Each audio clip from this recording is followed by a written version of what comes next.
Hey, it's Nintembros. Almost. What's going on, podcast listeners? Welcome back to another episode of Nintembros. Today's episode is questions and trivia. It is Nintembros number 79, and you know how we like to do things. We don't want to mess around and waste your time. Let's dive right into our questions. Homie Low, hit me with your question number one. Sure. My first one is going to be, with rumors about Zelda releases coming to the Switch, Twilight Princess and Wind Waker, they're both rumored to be coming, maybe getting a direct in September. Mm-hmm. Do you think that they should both be in one game for $60, similar to Mario 3D All-Stars, or should they cost $60 each? But wait, note that these games have both been done in HD before on the Wii U.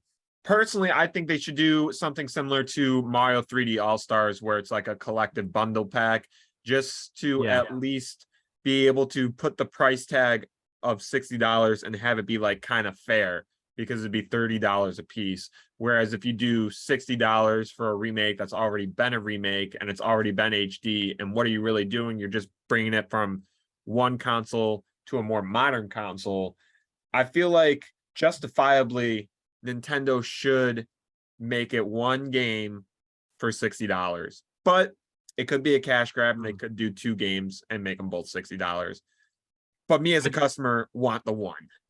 I totally agree. I think that I don't think so. I don't know for sure, but I don't think that they were like physical releases on the Wii U, which makes it to like, you know, we had Skyward Sword and that was $60, but that was more of a thing where it was on the Wii and it had never been redone in HD before. So you get the whole physical copy, you get the motion controls fixed, and it's back on the Switch physical release. But here it's still like, you know, the only thing they could justify for making them both $60 would be a physical release. I think if it showed up on like the Nintendo eShop, I don't think anyone would really buy it. Yeah, obviously, no, I retract my statement. People would still buy it, but they would lose a big audience that would buy it for the physical copy at $60, whereas they would not for a digital copy. Absolutely, I agree. All right. Excellent question. Question number one for your boy. So, schools usually have different toys for kids to play with at recess. I'm talking like elementary school, K through 5.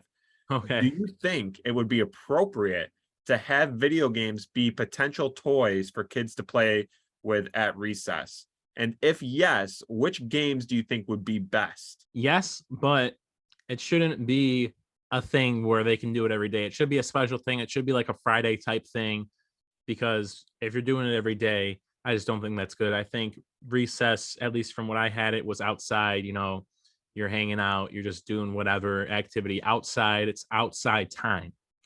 But I do think that it would be okay for like a Friday or, you know, like a holiday. And I think it's just be like Nintendo stuff, Mario Kart, Smash Bros. I think that's all fine for, you know, K through 5. I don't think any of that's necessarily bad unless someone has a temper, in which place they shouldn't be playing anyway. Okay. Personally, I think yes, and I think Minecraft would be a great game to allow. I don't know how much I would vouch for Super Smash Bros. For like an elementary school, just because it's a fighting game, and it's rated E10 plus, so I don't think it'd be like super appropriate for the younger kids.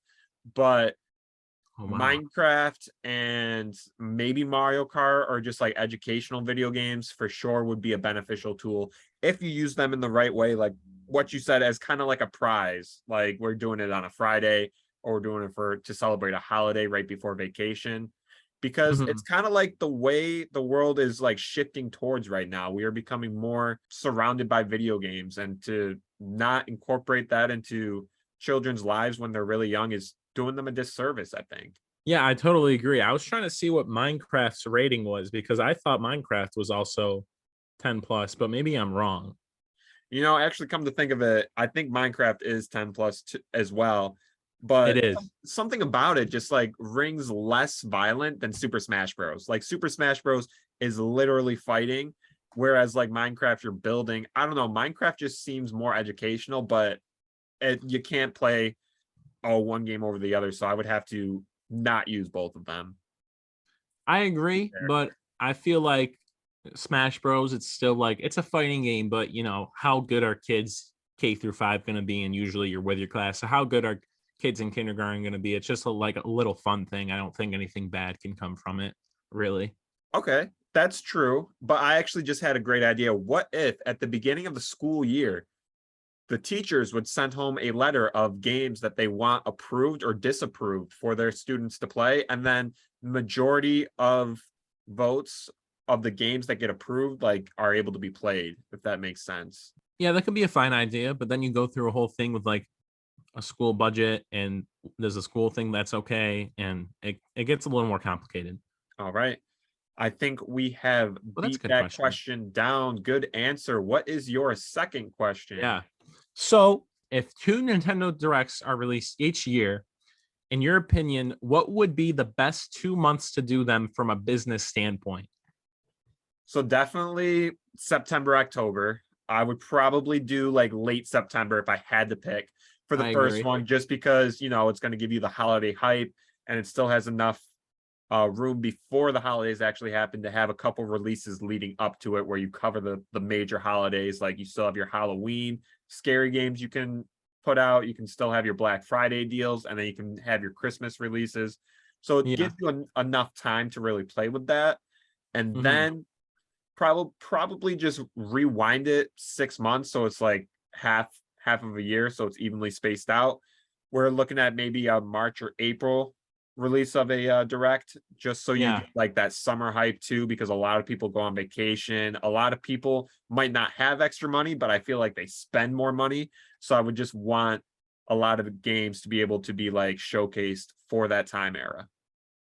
I totally agree with the late September thing, but I was toying with the idea of like, I think April's a little bit too late because I don't know. I feel like I don't like April releasing something there. I feel you're going into the dead time a little bit unless you have a huge release in summer. I Mhm. feel like April is just it is what it is. I was also thinking maybe this is crazy. Maybe this is not good from a business standpoint. I don't think Nintendo does this often.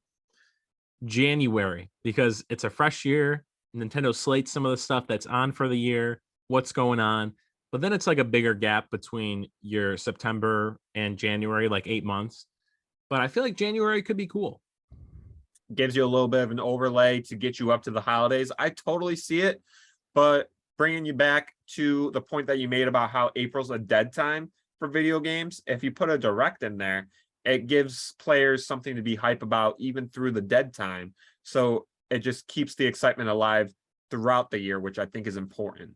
That's true, but like even what we saw this year with one in March or something, right?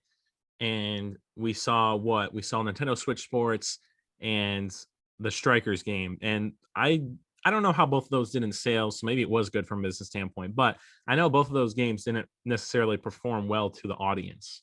That's So true. It wasn't a complete game, I feel, is what most people thought. for And both of then them, yeah. yeah. Question All number right. 2 from your boy. Really basic question, but I think it's important. Are video games overpriced? Have it be the retro games, the modern games, and even the accessories. Do you think the price is justifiable? Man, you can go either way with this one, and you have a whole lot to explain for it. But that's a hard thing to think about. Do you do you have an opinion on that? Because I'm still trying to think. I personally think video games are priced at a very fair price, because when you think about buying entertainment, you think a lot of times you think of a one and done type of deal. You're buying Mhm. you're buying movie tickets, or you're buying like something for a play or a comedy show, or you're at the bar, or you're just going out to eat. Entertainment is usually just one and done, but video games, it's you buy it and you have it for however long you'd like. So I think that's why it's justifiable to be higher than like 20 or like $30. And then given the Yeah. fact that technology has increased throughout the years for so long, I do think that the gradual incline of going from like 30 to 45 to $60 for like a first party title game is good and okay. And even with the cost of living going up so much in the recent years, the cost of a video game, at least Nintendo, has usually stayed $60 throughout all of the Switch. And Yeah. I think video games are fairly priced. After hearing all that, I would agree. I was thinking about the Nintendo thing the whole time of how they've stayed around $60. And I think that's a big point because even with technology increasing, everything like that, we went from a Wii U to a Nintendo Switch with obviously the Switch is better. The Switch is what the Wii U wanted to be. And them keeping the games at the same price, even through the late Switch cycle, the OLED, I think that's a good thing. And I think that is fairly priced with how technology is going. All right. My third question, right? Do you think that Nintendo should implement an achievement type system like Xbox where you get gamer points or PS where I think it's just trophies? Or should they stay away from that? I would love to see a system like that personally, just because it's like a shot of dopamine you get. Whenever you get a trophy Yeah. or an achievement, you're like, oh, wow, I wasn't really meaning to do that, but I ended up doing that. And man, I feel good now. I don't think achievements or trophies really have a downside unless you're like a completionist and you just get pissed off because you can't complete a certain one. But from my experience Mhm. of those certain things, I have always liked them. So if Nintendo implemented one, I don't think it'd be a bad idea. Not at all. I totally agree. And maybe there's even an option since they haven't had that for so long for people to just turn that off or don't get notified about it. It could be great because I would definitely like it. You have a Mario 3D All Stars one, and it's like get this secret star and blank, blank, blank galaxy. That'd be really cool. Yeah, it kind of gives you an incentive to play more of the game instead of just like, okay, I tried it and now it's over.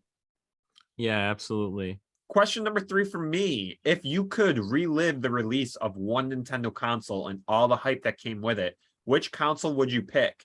And if I'm going to guess this correctly, which I may not, but I'm going to guess you're going to say it's the Wii. If it's for nostalgia purposes only, would you pick a different console if nostalgia was negated? When I pick a different console, nostalgia was negated. Like, say you just wanted to live through the Um, era of like, man, what was it like when the GameCube dropped and all the hype and all the games?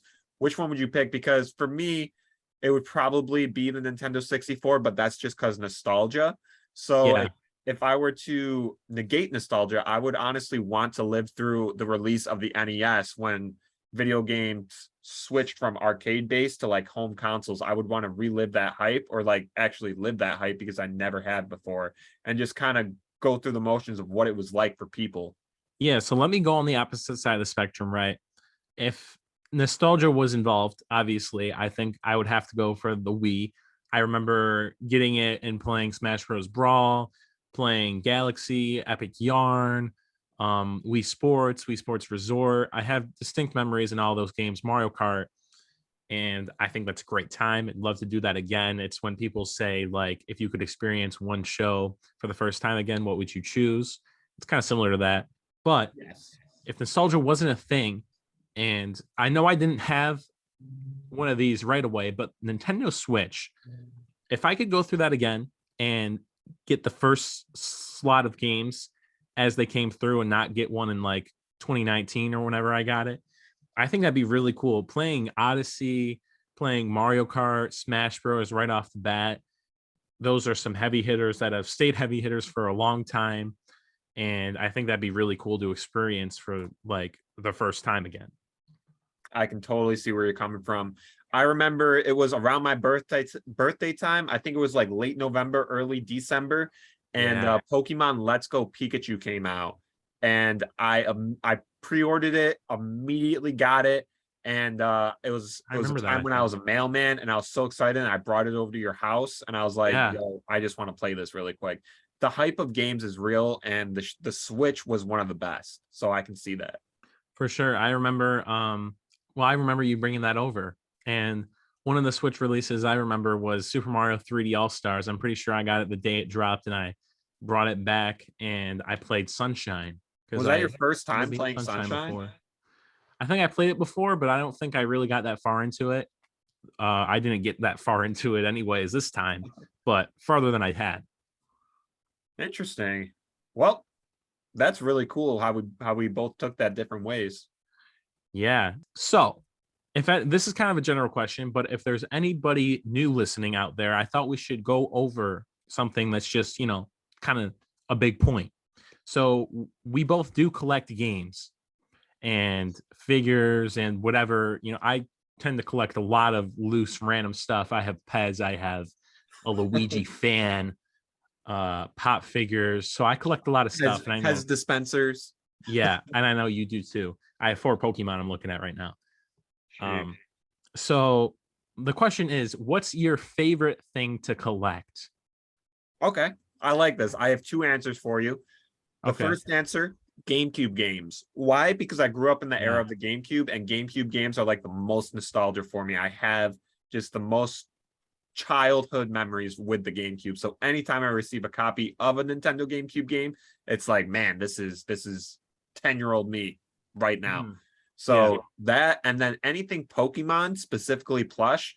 I'm a sucker for Pokemon plush. I have probably 50, 60, 70 Oh yeah. Gen 1 Pokemon plush in my pantry right now. Very, So in your pantry. Nice. yeah. I like it. So anything Pokemon, specifically plush. Very cool. I would go along the same lines with plush in general. I absolutely love plush. I have like 5 in my left area of my bedroom right here. I have about 20 or something above my bed.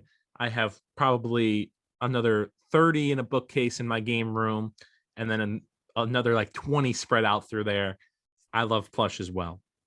Super fun and super cute. I understand why, man. It's like figures, but they're more life size and more lovable. Like you can't go wrong with that. 100%. And my other thing would definitely be Wii games. I love even like the filler Wii games. It just feels awesome. I love seeing all of them stacked on top of each other. It doesn't even have to be good ones. I just love getting a new Wii game. You said you love how they're stacked on top of each other, even if they're like not the greatest games. And I kind of feel the same way about the GameCube. Like the spine of a GameCube game just looks really nice, I feel. Yeah, I know. It's that look of having not per se a lot of them, but just seeing a bunch of them grouped up together. Like you could play any one of those. It's oddly satisfying. Yeah, for sure. Question number 4. Which video game, if at all, because maybe not, but which video game, if at all, has shaped you most as a person? Which has had the most impact on your personality? That's a cool question. I wouldn't go Mario Galaxy like I talk about all the time. I might honestly, like right now, maybe not in a huge sense, right? It might be like in general Pokemon Mystery Dungeon. Okay, explain. Because I've always done this thing, and this has been a running joke between us. I don't know how much it's shown up on the podcast, but the running joke is like, oh, I'll start a game and then I won't finish it until like 2 weeks, 1 week away. And I think that all stemmed like mostly from Pokemon Mystery Dungeon. And also, we start Dungeon Day from that. We do a lot of talk about Wigglytuff. We do a lot of just Pokemon Mystery Dungeon talk. So it's not in a huge sense, but our conversations and the podcast talk sense, probably that. Awesome. I really like that answer. Works for me. Yeah.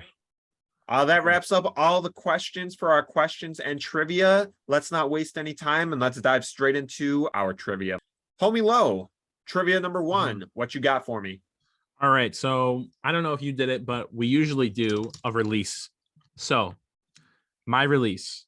When was Animal Crossing New Leaf released? Is it 1, 2011, 2, 2012, 3, 2013, or 4, 2010? New Leaf is 3DS. Yeah. I'm gonna assume it's Animal Crossing. Probably came out kind of quick with the 3DS. Let's just go 2012. That is correct. Yes. Excellent. Very nice. Trivia number 1 for your boy, which is not a Kirby copy ability. So 3 are, 1 is not. Okay. You got high jump, ball, fish, or ninja. Ninja is ball. What is ball? What? Fish? Fish has to be, right? There's that fish, but can you suck up that fish guy and get his ability? I don't know. You want to lock in fish? So there's high jump. That feels like it's got to be 1, right? No way you thought of high jump to throw in the one that's going to mess me up. All right. And then ball, that just seems like Kirby is like practically a ball anyway. You got Canvas Curse. He has to have a ball ability, right? Lock in fish. Fish is correct. Good job. Yes. Very nice. Cool. All right. So I kind of feel bad, but the last 3 questions I have here are some in-depth Pokemon trivia. All right, let's hear them, man. Maybe they'll be super easy. Maybe you won't get them. So I was gonna do like a Gen 6 Pokemon, but I did keep it Gen 3. So Okay. what type of Pokemon is Metacham? Right? Metacham, normal fighting. I'll give you the choices. Is it 1, fighting steel, 2, fighting fire, 3, fighting psychic, my bad, or 4, fighting psychic, my bad. Wait, what was number 4? Fire, psychic. Okay, what was number 3? Fighting psychic. Metacham. He's like the second gym guy I'm thinking of. Or Metatite evolves into Metacham, I think. I really don't even know who he is. I just picked a random Pokemon. We're just gonna go fighting psychic. That is correct. That is amazing. Okay, yeah, that's what I thought he was. That's what I thought. I also kind of thought he was normal too, but oh well. Yeah, fighting psychic. Yeah, not physic. Yeah, you saying physics threw me off a little bit. I thought that would make you guess that one, like for sure. And I was like, I have to say the 4th one incorrectly as well. Question number 2 from your boy. So this is the release date one. I got one as well. So okay, we are playing Luigi's Mansion Dark Moon next month for our 2013. All right. Moving on. Is that correct? Yes, sir. Let's go. Cool. But we are doing that for our October in-depth review, just so you guys know. Super high. Right. My number 3. Like, right. This is, if you get this one, man, I'll be impressed. I don't. Okay. In the opening scenes of Pokemon Red and Blue in North America, the main character has which video game system in his room? NES. What was that? NES. That's incorrect. We'll hear the choices though. You got 1, Game Boy, 2, SNES, 3, N64, or 4, none. Oh, that 4, none is a curveball. That's a tricky curveball. Let's see here. So it came out 95 and 96. I don't know if the Nintendo 64 was out yet. Mm-hmm. I want to say the SNES. It is the SNES. Okay, yes. Cool. You almost got it right off the bat. Yeah, but I messed up the dates. I'm kind of pissed because I did know that. I did know that. That's still impressive because that's like a random question. Trivia number 3. How old is the homie Toad? All right. God. You got 32, 52, 26, or 30. 32. Okay, you're correct. So really? Yes. Yeah. Toad. He actually had 2 correct answers, and really? I only say this because it's kind of like I saw 2 answers on the Wikipedia Toad page. So Toad's birthday is like July something, 1970, but it also said his age was 32. But if you take 1970 July and you go to today's time, 2022, he's technically 52. But his age said so I don't know if he just doesn't age or if like he's 32 or 52. Maybe some partners in time lore happens there. Yeah, so I was gonna accept either 32 or 52. All right, cool. Well, I'm glad I got it right. All right. This is kind of like a more random one. I don't know. Maybe you don't know this one like offhand. How much this is really random. How much does Snorlax weigh? I don't know this. Is it 1, 100 pounds? 2, 507 pounds, 3, 1,014 pounds, or 4, 2,028 pounds? 2028. Incorrect. 1,014. That is correct. Snorlax weighs 1,014 pounds. Astounding. Holy smokes, and bro. A flute can move him. I don't believe it. Dude, I thought you were going to ask me, like, how much does a Pokeball cost? No. Trivia number 4. Who was Mario's first enemy? You got Cranky Kong, Donkey Kong, Goomba, or Funky Kong? Pretty sure it's Donkey Kong. So here is the common misconception. Great, it's Cranky Kong. It's Cranky Kong. You're right. You're right. God damn it. Yeah. Sorry. Well, This is not. That is all I have for the trivia. Now it is time to head over to our what's new and what we've been playing section. All right, homie Low. You're on the app. You're out there making the big money sometimes because you recently got sick, so not recently this week, but you're usually Sometimes. making money. You have this part down like a script, man. Yes, sir. What is new in your gaming collection? Well, there is some stuff new. So, well, it's not a ton. I just got a few new Pokemon plush, but the biggest one there was a dark Pikachu. He looks sick. I know you sent me a Snapchat of him. #jelly. Yeah, but I also got some more G Fuel. I don't know if anyone drinks G Fuel, but I like it and it's great. Okay. Nice. That was cool. Yeah. Well, for your boy, nothing new game related. Haven't pre-ordered anything and haven't purchased anything. But likewise, I'm gonna start Subway next week for some extra money, and I'm a little nervous, a little excited about it. I don't know how my work-life balance is gonna go, but at least I'll get some more money to like buy things and save for things, which is nice. Yeah. And then I also got a new roommate, so I won't be super stressed for bills, which is nice. And he seems pretty cool so far. So that's the life update. A lot of things have changed throughout August to September. So just having that all down and documented, it's kind of cool. Yeah, that is very cool. I think I am going to pre-order Scarlet very soon. I kind of want to pre-order the new Call of Duty as well.